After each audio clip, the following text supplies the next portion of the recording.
Better AI. Another thing you may want to add to your game at this point is better enemy AI. So AI is basically artificial intelligence, and here we are adding it to enemy. That means that enemy will move by itself, it will perform actions by itself. So another thing you may want to add to your game is better enemy AI, so which will make game more interesting.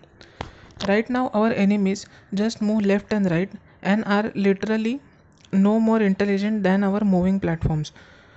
So here we know that our enemies are not intelligent. They move left and right as like machines. So they are no intelligent. So that is why we want to add this. Something more challenging for the player would be an enemy that would actually seek the player out and chase them down.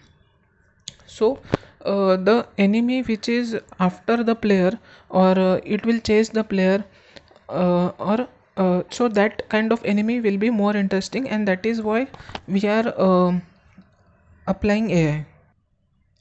I think something ground based would be more interesting here. So I have created another enemy.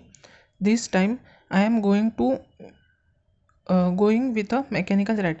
So this is about basically a ground enemy called mechanical rat. We can create any kind of enemy.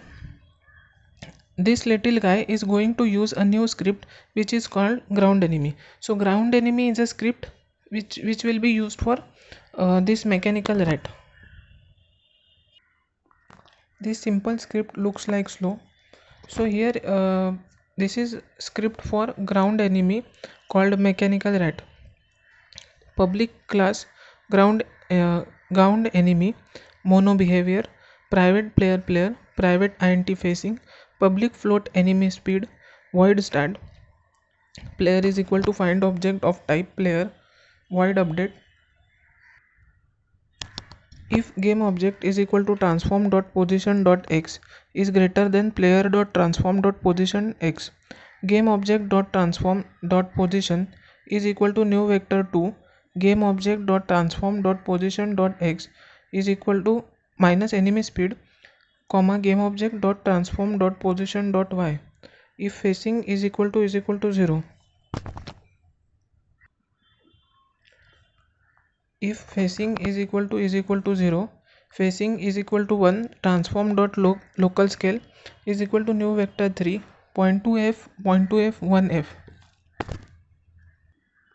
If game object dot transform dot position dot x is less than player dot transform dot position dot x, game object dot transform dot position is equal to new vector 2, game object dot transform dot position dot x plus enemy speed, comma game object dot transform dot position dot y. If facing is equal to 1, facing is equal to 0, transform dot local scale is equal to new vector 3 minus 2f dot 2f 1f. Fun fact, the first game I ever made was based around this script except in the basic for the ZX Spectrum. This was the point at which I got programming. I made a dot that could move around the screen and would be chased by second dot. The player's objective was to trick this enemy into landing or some mine. So this is basically about that AI, introduction of AI.